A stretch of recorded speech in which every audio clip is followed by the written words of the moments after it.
今日我會繼續同大家探討加拿大政府點解咁鬼窮，究竟啲錢去咗邊度？加拿大雖然係美國嘅隔離，但我哋唔使好似美國咁樣花耗天文數字嘅金錢去發展同埋購買軍火。我哋用喺醫療嘅開支亦都比美國低好多。美國嘅醫療開支佔全國 GDP 嘅15%，加拿大嘅醫療開支大概係10% 左右。咁我哋加拿大政府啲錢去晒邊度呢？唔講你唔知，加拿大聯邦政府嘅 Corporate Income Tax， 亦即係企業入息稅或者企業利得稅，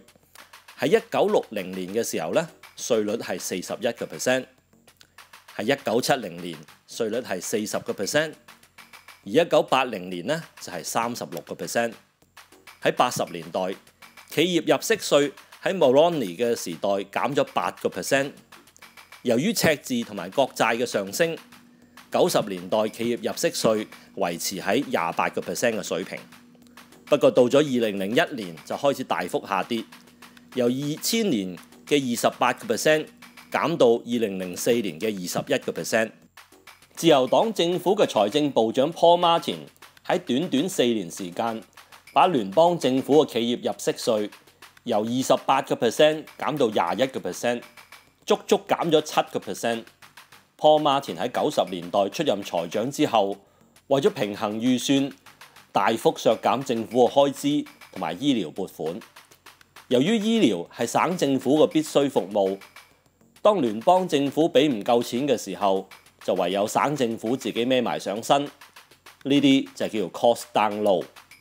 好啦，當經濟好轉之後，Paul Martin 佢係大幅削減大企業嘅入息稅。之後輪到保守黨上台，2008年出現世界性嘅金融海嘯、經濟衰退同埋財政赤字，但係保守黨政府佢係把企業嘅入息稅再度削減，由2007年嘅21% 減到而家剩翻15%。本來 Paul Martin 已經過分啦，點知到咗保守黨就更加離譜。2008年世界同埋國家都面對經濟困境，削減企業入息稅根本就無助推動經濟。過去20年嘅國際實例都清楚顯示，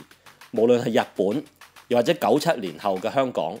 減少商業嘅稅收都係無助扭轉經濟。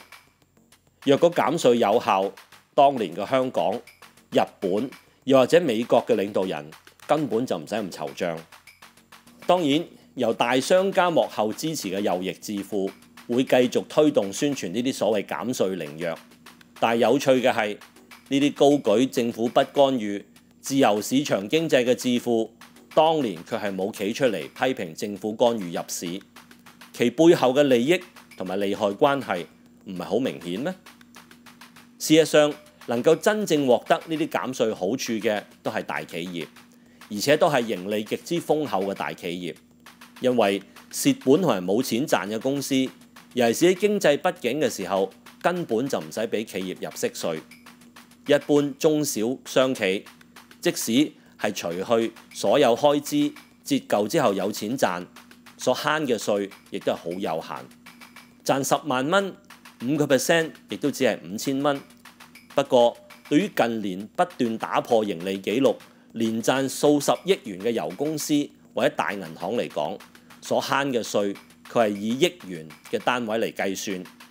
，20億元嘅盈利嘅5% 就係1億元嘅減稅。的確，我哋納稅人嘅金錢就係咁樣利益輸送到大企業。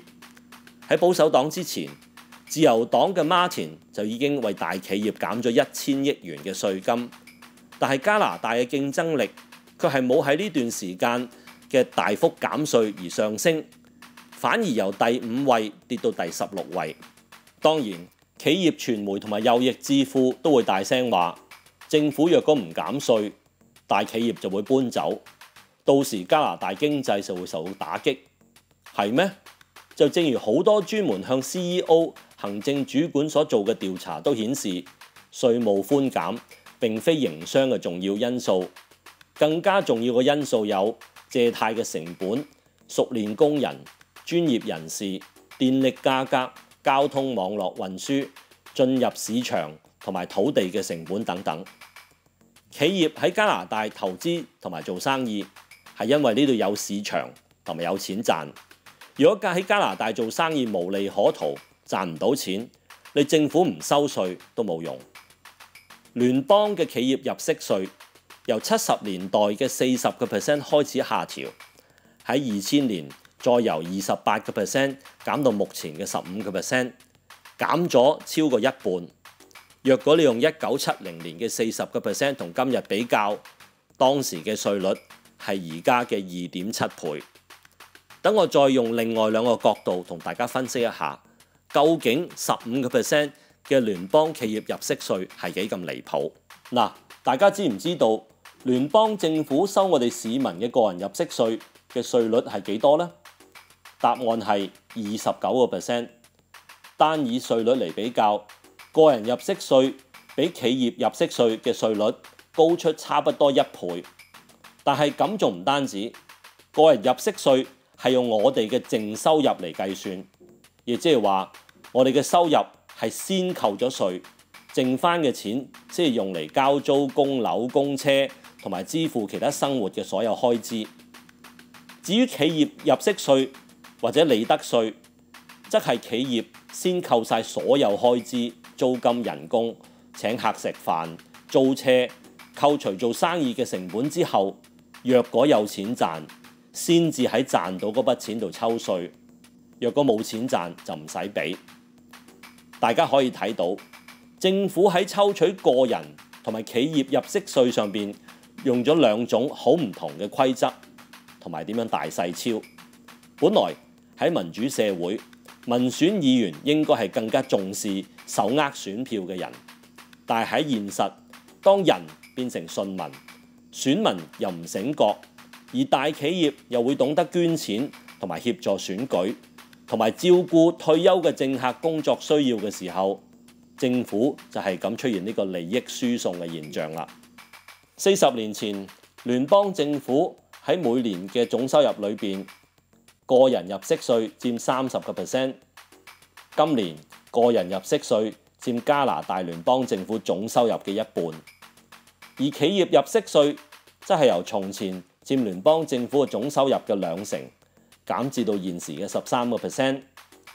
大家可以睇到，政府嘅企業減稅政策，除咗令到政府少收好多稅，亦都把政府嘅稅基由大企業轉移到市民身上。美國聯邦政府嘅企業入息稅由90年代